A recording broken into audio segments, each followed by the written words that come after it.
Olá, queridos alunos. Vamos continuar então as nossas aulas, né?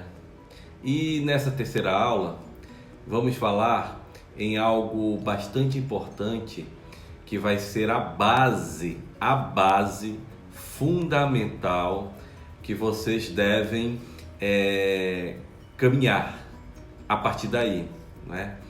Estou falando do ato de ler.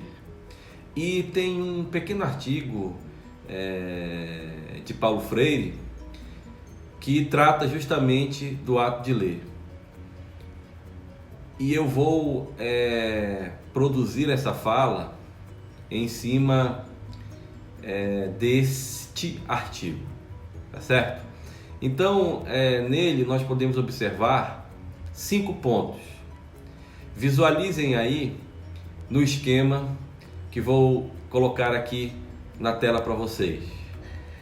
Então, um primeiro aspecto a considerar é acerca da bibliografia. A bibliografia selecionada e disponibilizada, ela sempre tem uma intencionalidade. Uma intencionalidade, sobretudo, de atender e ou despertar o desejo de aprofundar conhecimentos. Claro, a partir de uma proposta e a partir de objetivos específicos tratados para isso. Se considerarmos, por exemplo, uma disciplina qualquer no curso, então tudo isso tem a ver com esta disciplina, né? Com a finalidade da disciplina, com os objetivos da disciplina, enfim, né? Então esse é o primeiro aspecto. A bibliografia, ela não se fecha em si, né? Ela tem uma intencionalidade e ela deve respeitar, sobretudo, quem seleciona, os autores citados e, claro, a quem ela se dirige. Isso é fundamental. Agora, o ato de ler requer de quem a ele se dedica 5 pontos fundamentais. O primeiro ponto: aquele que lê tem que assumir um papel de sujeito deste ato.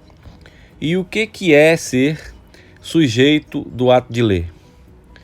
Claro, quando você entra em contato com algum texto, é necessário ler esse texto não de forma passiva, como que aceitando acriticamente as palavras do autor, os argumentos do autor, as informações que o autor acaba interpretando, né?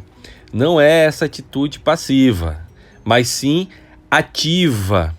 E uma atitude ativa frente ao texto é, sobretudo, estudar a formação do autor, o condicionamento histórico, sociológico do conhecimento, é buscar reinventar, recriar, reescrever aquilo que você está observando e tratando. Enfim, é ter uma atitude crítica frente às palavras do autor. Isso é uma atitude de sujeito, né? Fundamental. Tem um esqueminha que sempre a gente acaba sublinhando, que estudar um texto é estudar o autor, as linhas de pensamento que ele adotou, o contexto em que ele se insere. Então você estuda o autor e acaba entendendo a obra deste autor. Isso daí é algo a se observar, tá? Então, assumir um papel de sujeito deste ato. O segundo ponto é que o ato de estudar, no fundo, ele também é uma atitude em frente ao mundo. E por que ele é uma atitude em frente ao mundo? Porque todo autor de livro, em geral, nas questões que são colocadas e que o autor busca resolver, ele ali acaba materializando o seu enfrentamento do mundo, né? Então as palavras do autor expressam este enfrentamento do mundo, né? E nesse sentido é importante perceber que as ideias ali contidas e que materializam isso podem também ser fundamentais para que possamos desenhar, né, uma compreensão também desse mundo e enfrentar também esse mundo, a partir das ideias do autor aprofundadas ou recriando, reescrevendo questões e formulando novas ideias. De qualquer forma, o ato de ler é fundamental e é uma atitude frente ao mundo. Um terceiro aspecto, o terceiro ponto, é que o estudo de um tema específico exige daquele que acaba se colocando frente a esse tema que ele tenha um certo conhecimento da bibliografia que se refere ao tema em contato ou ao objeto, né, porventura de alguma inquietude. Ou seja, se há alguma questão que inquieta, ou se há algum tema que acabe despertando interesse, então o primeiro passo é você saber quem que já escreveu sobre esse tema e de que forma. Esse tema foi tratado por quem e de que forma ele foi tratado. Isso é importante, porque aí você situa a bibliografia sobre esse tema. E caso seja algum objeto, também verificar se esse objeto foi trabalhado por algum autor ou autores e de que forma esses autores construíram esse objeto e interpretaram esse objeto. Isso é fundamental, porque aí você se situa também nesse universo aí presente, né? O quarto ponto é o seguinte, que o ato de estudar é assumir uma relação de diálogo com o autor, né? Veja, uma relação de diálogo. Então você, pelo texto do autor, vai conversando com ele também.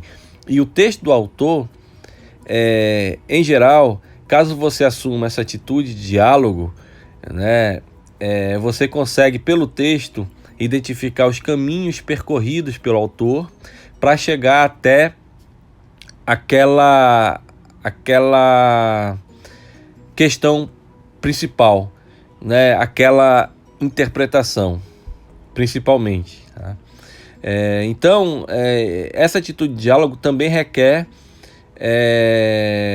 uma leitura do texto atenciosa, ativa, que se perceba as partes do texto, como elas se conectam, né? Como é que elas formam uma unidade de texto e como elas se articulam no conjunto do texto. E assim é possível, então, caminhar e entender esse texto através desse diálogo, identificando e mapeando os caminhos percorridos pelo autor até chegar àquela exposição, né? E por fim, que o ato de estudar demanda humildade, ou seja, nem sempre um texto ele é de fácil leitura. Então você tem algumas vezes conceitos, categorias de análise, metodologias, né, que requerem um certo conhecimento acerca delas ou deles, né, melhor dizendo, e que você precisa se cercar disso, né? Você precisa entender o conceito, entender a metodologia para melhor entender o texto do autor, mas você também se depara com uma linguagem rebuscada, com palavras que é preciso buscar o significado. Então, um dicionário científico da área e até o dicionário Aurélio também, para ver o significado de certas palavras, isso é importante. Uma atitude humilde frente ao texto não é aquela atitude, você não compreendeu e joga o texto para escanteio, não quer mais saber dele. Isso é uma atitude arrogante. Uma atitude humilde é justamente se cercar de elementos para que você possa compreender esse texto, tá? Então, gente, veja só, os 5 pontos que se devem observar no ato de ler. Primeiro, que assuma o papel de sujeito deste ato. Segundo, que o ato de estudar, no fundo, é uma atitude em frente ao mundo. Terceiro, que o estudo de um tema específico exige o conhecimento da bibliografia sobre ele. Quarto, que o ato de estudar é assumir uma relação de diálogo com o autor. Quinto, que o ato de estudar demanda humildade. Eu sempre costumo falar que antes de ler um texto, você tem que se preparar. Você tem que estar alimentado, com energia, tem que procurar um ambiente agradável, confortável, para que você possa então realizar uma leitura atenciosa, sistematizada, estabelecendo uma atitude ativa com o texto, dialogando com o autor, sendo humilde, captando as ideias, recriando essas ideias e tomando uma atitude a partir daí frente ao mundo, não é? Sendo sujeito deste ato. Então, é fundamental você ter um espaço para realizar essa leitura dentro desses parâmetros de conforto, né? Uma mesa, uma cadeira, uma iluminação adequada, um ambiente, se possível, com uma temperatura agradável, né? E aí você caminha.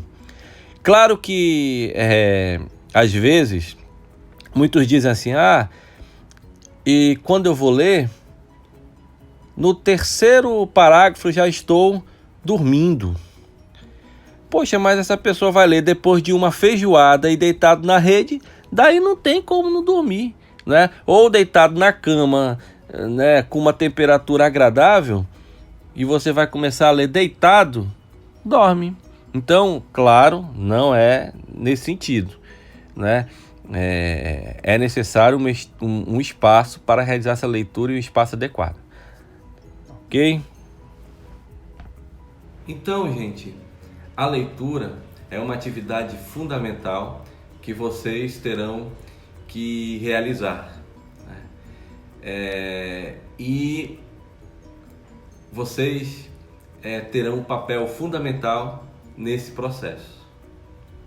Leitura, não esqueçam.